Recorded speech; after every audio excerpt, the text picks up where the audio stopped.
ஐக்கிய மக்கள் சக்தி மற்றும் தமிழரசு கட்சி பாராளுமன்ற உறுப்பினர்கள் பாடசாலைக்கு செல்லவில்லையா? விமல் வவுனியாவில் கேள்வி. திருகோணமலை புத்தர் சிலை விவகாரம், அனுரவுக்கு பறந்த கடிதத்தில் ஏற்பட்ட பதற்றம். தமிழீழ விடுதலை புலிகளின் தலைவர் வீட்டை அழிப்பதற்கு முயற்சி, சிவாஜிலிங்கம் முக்கிய தீர்மானம். தமிழரசு கட்சிக்குள் இருப்பவர்கள் திருந்துங்கள், ஸ்ரீதரன் எம்பி எச்சரிக்கை. பாராளுமன்ற குழு தலைவர் பதவி தொடர்பில் பாராளுமன்ற உறுப்பினர்களிடம் எந்த கலந்தாலோசனையும் செய்யாமல் அரசியல் குழு பாராளுமன்ற குழு தலைவரை தெரிவு செய்து எங்களிடம் செய்தியாக தெரிவித்தது பாராளுமன்ற உறுப்பினர் ஞா ஸ்ரீநேசன். எக்னோலிகொடவின் மனைவிக்கு பிரிகேடியர் மிரட்டல். சுவிஸ் தூதுவருக்கு சுமந்திரன் அழுத்தம், இழுபறியில் கொழும்பு சந்திப்பு. இங்குள்ள ஐக்கிய மக்கள் சக்தி மற்றும் தமிழரசு கட்சி பாராளுமன்ற உறுப்பினர்கள் பாடசாலைக்கு செல்லவில்லையோ என தோன்றுகிறது என போக்குவரத்து நெடுஞ்சாலைகள் மற்றும் நகர அபிவிருத்தி அமைச்சர் விமல் ரத்நாயக்க தெரிவித்தார். இன்று குமாங்குளம் அழகரை வீதியினை புனரமைப்பதற்கான ஆரம்ப வேலையினை ஆரம்பித்து வைத்த பின்னர் உரையாற்றும் போது இவ்வாறு தெரிவித்தார். மேலும் தெரிவிக்கையில், நாங்கள் தேர்தலிற்காக வீதியினை செய்து தரவில்லை, மாறாக மக்களின் போக்குவரத்திற்காகவே செய்து தர உள்ளோம். நாம் கிராமிய வீதி அமைப்புகள் உருவாக்கப்பட வேண்டும் என அமைச்சரவை தீர்மானம் எடுத்துள்ளோம். இவ்வமைப்பானது குறித்த வீதி உரிய முறையில் மேற்கொள்ளப்படுகின்றதா என்பதை பார்வையிடுவதே பிரதான பணியாக இருக்கும். எனவே இக்கிராமத்திலும் வீதி அபிவிருத்தி அதிகார சபையின் ஒழுங்குபடுத்தலில் விரைவாக அமைப்பை உருவாக்குவோம். மிகவும் பழுதடைந்த நிலையிலேயே காணப்பட்ட வீதிகளை நாம் அமைக்கின்றோம். 30 வருடம் யுத்தத்திலே பாதிப்படைந்த மக்கள் என்ற ரீதியில் வடமாகாணத்திற்கு ஜனாதிபதி அதிகளவான நிதியினை ஒதுக்கியுள்ளார். டிட்வா புயலின் காரணமாக அபிவிருத்தி வேலைத்திட்டங்கள் மேற்கொள்ள முடியாது என்ற காரணத்தை நாம் கூறியிருக்கலாம். ஏழை எளிய மக்களுக்கு உதவி செய்வதற்காகவே ஜனாதிபதி அனுரகுமார திசாநாயக்க தலைமையிலான அரசினை அமைத்துள்ளோம். மேலும் நாம் வழங்கிய வாக்குறுதிகள் முழுமையாக செய்து வருகின்றோம். திருட்டு, கொள்ளை, மோசடிகளை இல்லாது அளிப்பதாக அரசியல் ரீதியாக தெரிவித்திருந்தோம். இவ்வாறான மோசடிகளில் 100% அரசோ அரசு அமைச்சர்களோ பாராளுமன்ற உறுப்பினர்களோ ஈடுபடவில்லை. இருந்தாலும் கூட எதிர்க்கட்சித் தலைவர் பாராளுமன்றத்தில் பல போலியான குற்றச்சாட்டுகளை தெரிவிக்கின்றார். இது தொடர்பாக எங்களுக்கு எதிராக வழக்கு அல்லது பிரேரணையோ கொண்டு வாருங்கள் என தெரிவித்தோம். ஆனால் இதனையும் அவர் செய்யவில்லை. குறிப்பாக பாராளுமன்றத்தில் கூறும் பொய்களிற்கு நாம் வழக்கு தாக்கல் செய்ய முடியாது. நாம் மோசடி மற்றும் வீண்வரையத்தை இல்லாதொழிப்போம். குறிப்பாக கடந்த காலங்களில் ஒரு நிகழ்விற்கு அதிகளவான செலவு மேற்கொள்ளப்படும். ஆனால் நாம் அவ்வாறான செலவுகளை குறைத்து மிச்சப்படுத்தியுள்ளோம். கல்வி சீர்திருத்தம் தொடர்பாக தெரிவித்திருந்தோம். அதனை தற்போது ஆரம்பித்துள்ளோம். இங்குள்ள ஐக்கிய மக்கள் சக்தி மற்றும் தமிழரசு கட்சி பாராளுமன்ற உறுப்பினர்கள் பாடசாலைக்கு செல்லவில்லையோ என தோன்றுகிறது. குறிப்பாக தமிழரசு கட்சியில் ஒருவரை அப்படி இருக்கின்றார், மற்றவர்கள் கொஞ்சம் பரவாயில்லை. நாம் மேற்கொண்ட கல்வி சீர்திருத்த விடயத்தில் இவர்கள் மேற்கொண்ட செயலினால் தரம் 6ற்கான வகுப்பினை இவரிடம் ஆரம்பிக்க முடியாமல் போய்விட்டது. இருந்தபோதும் நாம் கல்வி சீர்திருத்தத்தை மேற்கொள்வதற்கு ஆரம்பித்தோம். நாம் மக்களின் குறைகளை நிவர்த்தி செய்ய அரசினை அமைத்துள்ளோம். கடந்த நாட்களாக அபிவிருத்தி உத்தியோகர்களின் போராட்டம் இடம்பெற்றது. இந்நிலையில் ஜனாதிபதிக்கும் அவர்களுக்கும் இடையிலான பேச்சுவார்த்தையின் போது அவர்களை ஆசிரியர்களாக உள்வாங்குவதற்கான பிரமாணத்தின் அடிப்படையில் ஜனாதிபதி சம்மதம் தெரிவித்துள்ளார். வடமாகாணத்திலே படையினர் மற்றும் அரசின் கீழ் உள்ள காணிகளை தேவையின் அடிப்படையில் பாதுகாப்பு படையினரின் சம்மதத்துடன் மீளவும் பொதுமக்களுக்கு வழங்க உள்ளோம். 60 மாதங்கள் பணியாற்றுவதற்காக இந்த அரசாங்கம் அமைக்கப்பட்டுள்ளது. கடந்த காலங்களிலேயே அரசாங்கங்கள் வழங்கிய நிதியை விட தற்போது டிட்வா சூறாவளியால் பாதிக்கப்பட்ட மக்கள் பெருமளவான நிதியினை வழங்கியுள்ளோம். குறிப்பாக நமது அரசாங்கத்தினால் பணத்தினை மீதப்படுத்தமையினாலேயே வழங்க முடிந்தது. மேலும் வறுமைக்குட்பட்ட மக்களின் தன்மை அறிந்து கொள்ளக்கூடிய ஜனாதிபதி இருப்பதனால் இது நடந்தது. குறிப்பாக டிட்வா புயலினால் அழிவடைந்த வீடுகளுக்கு 50 லட்சம் வழங்க உள்ளார் என்பதை எங்களால் கூட நம்ப முடியாமல் இருந்தது. ஒரு வீட்டினை மட்டும் உள்ளவர்களின் வீடுகள் அழிவடையும் போது அவர்களின் மனநிலை எவ்வாறு இருக்கும் என்று எங்களுக்கு புரியும். இது வவுனியாவில் ஒரு வீடு, கொழும்பில் ஒரு வீடு மற்றும் லண்டனில் ஒரு வீடு இருப்பவர்களுக்கு தெரியாது. இதன் காரணமாக அழிவடைந்த வீட்டிற்கு 50 லட்சம் ரூபாவும் அதற்கு மேலேயும் வழங்குவதற்கு தீர்மானித்தோம். மேலும் டிட்வா சூறாவளி காலத்திலேயே சம்பளத்தையும் அதிகரித்திருந்தோம். அத்தோடு மலையக தொழிலாளர்களுக்கு 200 ரூபாய் அரசாங்கம் வழங்கியதன் ஊடாகவே 1700 ரூபாய் வழங்கப்பட உள்ளது. குறிப்பாக எங்களுடைய நாட்டை நாங்கள் தான் கட்டியெழுப்ப முடியும், மாறாக வேறு யாரும் அதனை செய்ய முடியாது. இலங்கையை கட்டியெழுப்ப யாருமே பெரிய அளவில் உதவி செய்ய போவதில்லை. சில நாடுகள் குறிப்பிட்ட அளவு நிதியினை வழங்கிய போதும் முழு நாட்டையும் கட்டியெழுப்ப போதுமானதாக இருக்காது. நீங்கள் அனைவரும் இணைந்து 75 வருடகால மோசடியான அரசினை இல்லாது செய்துள்ளீர்கள். அத்தோடு 4 திசை உள்ளடக்கிய நல்ல கட்டமைப்பை கொண்ட அரசாங்கத்தை உருவாக்கியுள்ளீர்கள். அதிகளவான மக்கள் எங்கள் அரசின் மீது ஆர்வமாக உள்ளனர். ஆனால் இவ் அரசை யார் எதிர்க்கின்றனர்? குறிப்பாக கடந்த காலத்தை போல் சௌகரியமாக இருக்க முடியாத ராஜபக்சக்கள் ஐக்கிய மக்கள் சக்தியினரே. குறிப்பாக ஒரு குடும்பமே ராஜபக்ச வாழ்க்கை வாழ்ந்தார்கள். அது தற்போது முடியாது உள்ளது. ஐக்கிய மக்கள் சக்தியினர் பொய் கூறுவதோடு எங்களையும் பேசுகின்றார்கள். இவ்வாறானவர்களின் குழந்தையாக இருந்த சிறுதொகை அதிகாரிகளும் எதிர்க்கின்றனர். இருந்த போதும் இனவாதம் இல்லாமல் இருக்க வேண்டும் என நினைப்பவர்கள் எமக்கு எதிராக இல்லை. கொழும்பு காலியிலும் பருத்தித்துறையிலும் இருந்து வலைப்பந்து விளையாட்டு போல் இனவாத விளையாட்டை விளையாடுவார்கள். இதன் மூலமாக அவர்களுக்கு ஒரு செய்தி உள்ளதுடன் அவர்களிடம் ஏமாந்து வாக்கும் போடப்படும். தெற்கில் இனவாதம் இல்லை, வடக்கிலும் இனவாதம் இருக்காது. ராஜபக்ச சரியான பசியுடன் உள்ளார். அவர்களின் உணவு இல்லை. கமன்பில வீரவன்ச ஆகியோருக்கு இனவாத உணவு இல்லாமல் மெலிந்துள்ளனர். அமைச்சு பதவியின்றி வாக்குகளின்றி தற்போது இவர்கள் இனவாதம் எங்குள்ளது என தேடுகின்றனர். இவர்களை போன்றவர்கள் யாழிலும் உள்ளதுடன் அவர்களுக்கு அமைச்சு பதவி இல்லாமல் போய்விட்டது. அத்தோடு வடக்கில் உள்ள இவர்களும் இனவாதத்தை தேடி திரிகின்றனர். ஆனால் நாங்கள் அவர்களுக்கு இனவாத உணவை வழங்கப் போவதில்லை. அவர்களுக்கு இரண்டை தெரிவதற்கான சந்தர்ப்பம் தற்போது உள்ளது. ஒன்று, இனவாதம் இல்லாமல் அப்படியே இல்லாமல் போவது. இரண்டாவது, இந்த நாட்டிலே ஒற்றுமையாக சேர்ந்து பயணிக்கத்தக்க வகையில் அவர்கள் செய்வதன் மூலம் அவர்கள் தப்பித்துக் கொள்வார்கள். தற்போது இனவாத செயற்பாட்டை தேடுபவர்கள் இருபக்கமும் இருந்து குறைக்கின்றனர் என தெரிவித்தார். திருகோணமலை புத்தர் சிலை சம்பவத்தில் பௌத்த பிக்குகள் உட்பட 10 பேர் கைது செய்யப்பட்டு தொடர்ந்து விளக்கமறியலில் வைக்கப்பட்டுள்ளவை குறித்து சியா மகாநிகாவின் கோட்டை ஸ்ரீ கல்யாணி தர்ம மகாசங்க சபையின் தலைமை பீடாதிபதியான இத்தேபான தம்மாலங்கார தேரர் கவலை தெரிவித்துள்ளார். ஜனாதிபதி அனுரகுமார திசாநாயக்கவுக்கு அவசர ஒரு கடிதம் ஒன்றை அனுப்பி அவர் தெரிவித்துள்ளதாவது: பௌத்த பிக்குகள் பண்டைய மன்னர்களால் வரலாற்று ரீதியாக பாதுகாக்கப்பட்டு புத்த சாசனத்திற்கு அர்ப்பணிக்கப்பட்ட ஒரு நிலத்தில் பிக்குகள் புத்தர் சிலையை வைத்துள்ளதாகவும் அவர்கள் வேறு இந்த குற்றங்களையும் செய்யவில்லை, சிலையை வைத்ததற்கே குற்றம் சாட்டப்பட்டுள்ளனர். அந்த கடிதத்தின்படி ஒரு சிறிய சம்பவம் என்று விவரிக்கப்பட்டதன் அடிப்படையில் முன்னெப்போதும் இல்லாத குற்றச்சாட்டுகள் பதிவு செய்யப்பட்டுள்ளதாகவும் குறிப்பிடப்பட்டுள்ளது. அரசு தலையிட்டால் பௌத்த பிக்குகளுக்கு எதிராக எடுக்கப்பட்ட நடவடிக்கைகள் புத்த சாசனத்திற்கு எதிராக வேண்டுமென்றே செய்யப்பட்ட கடுமையான குற்றம் என்று இதேபான தம்மாலங்கர தேரர் ஜனாதிபதிக்கு எழுதிய கடிதத்தில் குறிப்பிட்டுள்ளார். பிக்குகள் உட்பட 10 பேரையும் உடனடியாக விடுவிக்க நடவடிக்கை எடுக்குமாறு மகாநாயக்க தேரர் ஜனாதிபதியிடம் கோரிக்கை விடுத்துள்ளார். விடுதலை புலிகளின் தலைவர் பிரபாகரனின் வீட்டை அழிப்பதற்கு பல்வேறு முயற்சிகள் எடுக்கப்படுவதாக இலங்கை தமிழ் அரசியல்வாதி முன்னாள் நாடாளுமன்ற உறுப்பினருமான சிவாஜிலிங்கம் குற்றம் சுமத்தியுள்ளார். இது தொடர்பில் ஊடகங்களுக்கு கருத்து தெரிவிக்கும் போதே அவர் மேற்கண்டவாறு குறிப்பிட்டுள்ளார். இந்த விடயத்தை நாங்கள் வல்வெட்டித்துறை நகர சபையினுடைய மாதாந்த கூட்டத்திலே சமர்ப்பித்து உறுப்பினர்களுடைய அபிப்பிராயம் கோரப்பட்டது. அப்பொழுது உறுப்பினர்கள் பல்வேறு விதமான கருத்துக்களை கூறி, இது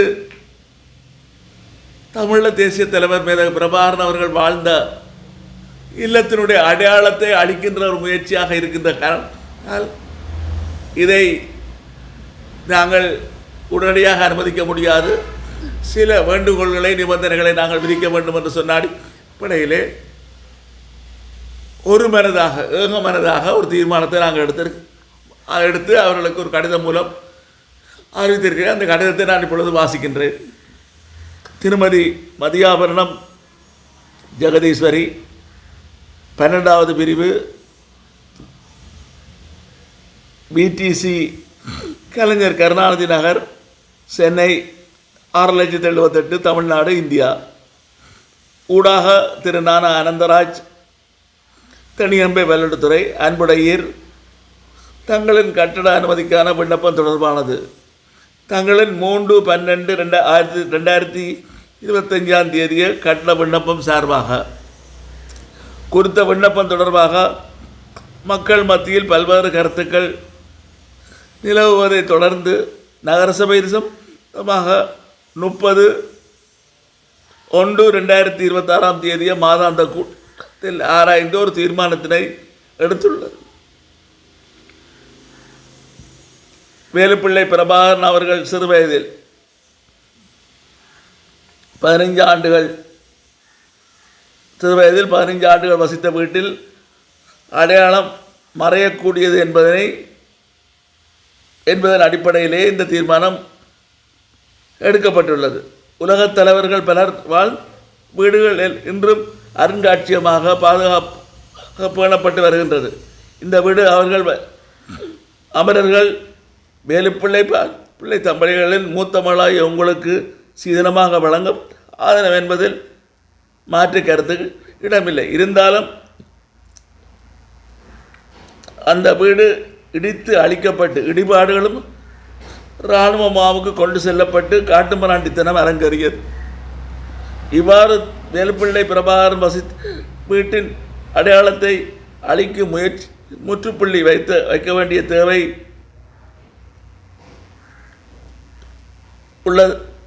உள்ளது. இந்த சூழ்நிலையில் இடித்தளிக்கப்பட்ட ஒரு வீட்டின் மாதிரியை காட்சிப்படுத்தி அமரர்கள் வேலுப்பிள்ளை, பார்வதி பிள்ளை ஆகியோரின் உருவச்சிலைகளை நிறுவி எதிர்காலத்தில் ஒரு அருங்காட்சியகமாக மாற்ற வேண்டும் என்பதுதான் எமது பெருவிருப்பம். அதில் உங்களுக்கு ஏதாவது பிரச்சனைகள் இருக்குமானால் நகரசபையிடம் குறித்த காணியை நன்கொடையாகவோ அல்லது நீண்டகால குத்தகைக்கோ அளித்தால் அந்த வேண்டுகோளை நிறைவேற்றக்கூடியதான செயற்பாடுகளை மேற்கொள்வோம். இது சம்பந்தமாக தங்களது முடிவை நமக்கு 28/2/2026 தேதிக்கு முன்னர் அறிவித்தால் கட்டட விண்ணப்பம் தொடர்பில் முடிவு எடுக்கக்கூடியதாக இருக்கும். நகரசபையில் குறித்த கட்டுமானத்துக்கு தாங்கள் அனுமதி எடுக்கும் உரிமையை நாங்கள் நிராகரிக்கவில்லை என்பதையும் தயவுடன் அறிய தருகின்றேன். MK சிவாஜிலிங்கம், தவிசாளர். பிரதி தகவலுக்காக உள்ளூராட்சி ஆணையாளர், உள்ளூராட்சி திணைக்களம் வடக்கு மாகாணம், 2வது உள்ளூராட்சி உதவி ஆணையாளர், பிராந்திய உள்ளூராட்சி உதவி ஆணையாளர் அலுவலர், யாழ்ப்பாணம் ஆகியவற்றுக்கு அனுப்பப்பட்டிருக்கின்றன.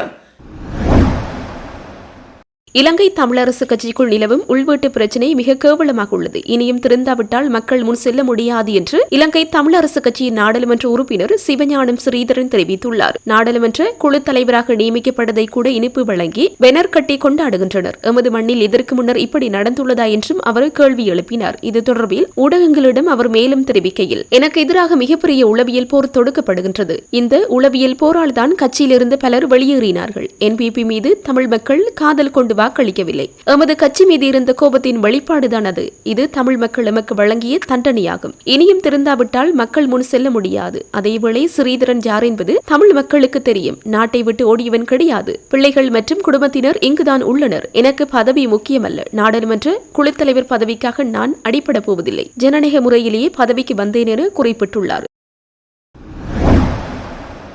தமிழரசு கட்சியின் பாராளுமன்ற குழு தலைவர் பதவி தொடர்பில் பாராளுமன்ற உறுப்பினர்களிடம் எந்தவித கலந்தாலோசனையும் செய்யாமல் அரசியல் குழு பாராளுமன்ற குழு தலைவரை தெரிவு செய்து தங்களிடம் செய்தியாக தெரிவித்ததாக தமிழரசு கட்சியின் மட்டக்களப்பு மாவட்ட பாராளுமன்ற உறுப்பினர் ஸ்ரீநேசன் தெரிவித்தார். 8 பாராளுமன்ற உறுப்பினர்களும் இணைந்து பாராளுமன்ற குழு தலைவரை தெரிவு செய்ததாகவும், ஆனால் தற்போது அதனை அரசியல் குழு செய்துள்ளதாகவும் அவர் தெரிவித்தார். வெள்ளாவளியில் இன்று ஊடகங்களுக்கு கருத்து தெரிவிக்கும் போதே அவர் இதனை தெரிவித்தார். இலங்கை தமிழரசு கட்சியின் பொதுக்குழு கூட்டம் கூட்டப்படுவது தொடர்பில் கேட்டபோது, தற்போது கட்சி நீதிமன்றத்தில் உள்ளதன் காரணமாக நீதிமன்ற வழக்குகள் முடிவுறுத்தப்பட்டதன் பின்னரே பொதுக்குழு கூட்டம் நடத்த முடியும் எனவும் அவர் தெரிவித்தார். இதுவரைக்கும் அப்படி நடக்க இல்லை.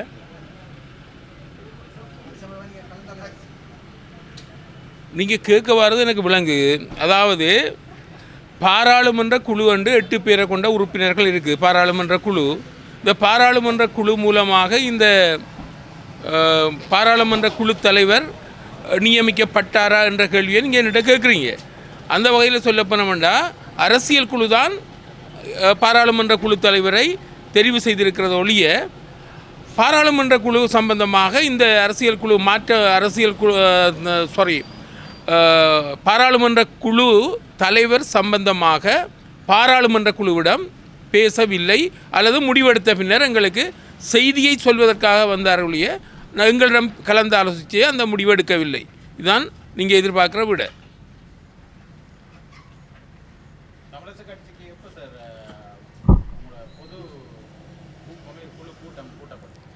வழக்கு எப்போது கைவாங்கப்படுகின்றதோ அப்போதுதான் பொதுச்சபை கூட்டம் நடைபெறும். வழக்கு இருக்கும் வரை பொதுச்சபை கூட்டம் நடப்பதற்குரிய வாய்ப்பு இருக்குது. ஆகவே வழக்கு வைத்தவர்கள், வழக்கு வைக்க தூண்டியவர்களால் அந்த விடயம் பற்றி உங்களுக்கு பதில் சொல்லக்கூடியதாக இருக்கும் என்று நினைக்கிறேன். காரணமாக எமது இந்த பிரதேசத்தில் அநேகமான அழிவுகள் ஏற்பட்டிருக்கின்றது. அது மாத்திரமில்லாமல் யானைகள் இப்போது காடுகளில் இல்லை, வீடுகளை நோக்கியும் ஊர்களை நோக்கியும் வந்து கொண்டிருக்கின்றன. பயிர்களை அழிக்கின்ற வேலைகளில் ஈடுபட்டு கொண்டிருக்கின்றது.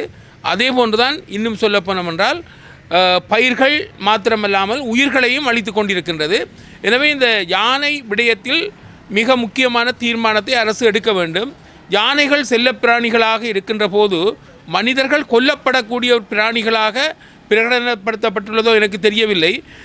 நிலத்தில் காட்டில் யானை செல்ல பிராணியாக இருக்கின்றது, ஆற்றில் நீர்நிலையத்தில் முதலை செல்ல பிராணியாக இருக்கின்றது. மனிதர்கள் இந்த 2 விலங்குகளாலும் பாதிக்கப்பட்டு கொண்டிருக்கின்றார்கள். ஆஸ்திரேலியா போன்ற நாடுகளில் ஒரு விலங்கு அதிகரிக்கப்படுமாக இருந்தால் அதனை சமநிலையை ஏற்படுத்துவதற்காக அந்த விலங்குகளை கொல்வது ஒரு பலியாக இருக்கின்றது. ஆனால் இலங்கையை பொறுத்தமட்டில் பிராணிகள் மீது மிகவும் அதிகமான அன்புகளை செலுத்துகின்றார்கள். அது பல மனிதர்களை அடித்து கொன்றாலும் கூட அடித்து கொள்ளுகின்ற பிராணிகளையும் அவர்கள் செல்லமாகத்தான் நடத்தி கொண்டிருக்கின்றார்கள். ஆனால் மக்களை பொறுத்தமட்டில் மக்கள் கொல்லப்படுகின்ற போது அது பற்றி சிந்திக்கின்ற அளவு மிக மிக குறைவாக இருக்கின்றது.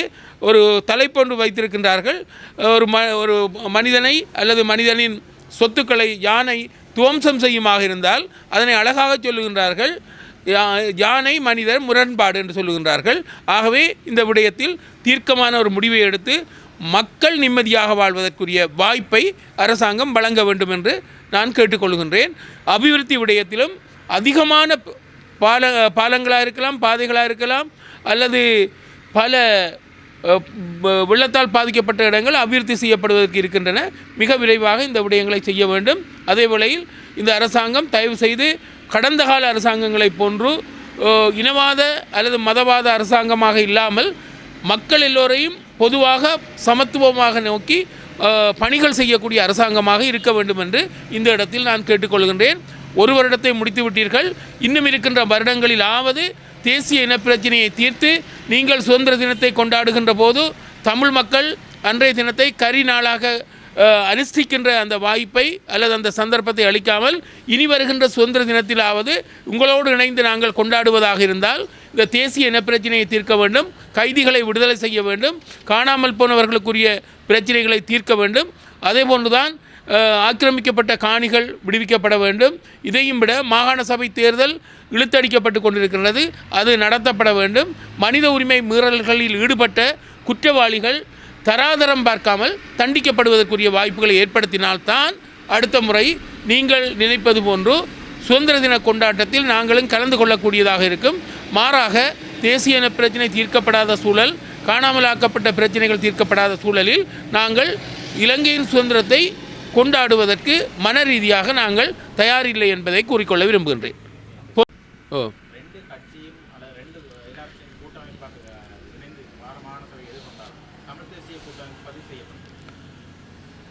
அதற்குரிய வாய்ப்பு இல்லை என்று தான் நான் நினைக்கின்றேன். ஏன்னா கடந்த காலத்திலும் இந்த கேள்வி கேட்ட நீங்கள், அதாவது இணைந்து போட்டியிடுகின்ற நிலைமை காணப்பட்டாலும் தமிழ் தேசிய கூட்டமைப்பாக பதிவு செய்யக்கூடிய சந்தர்ப்பங்கள் இருப்பதாக எனக்கு தெரியவில்லை.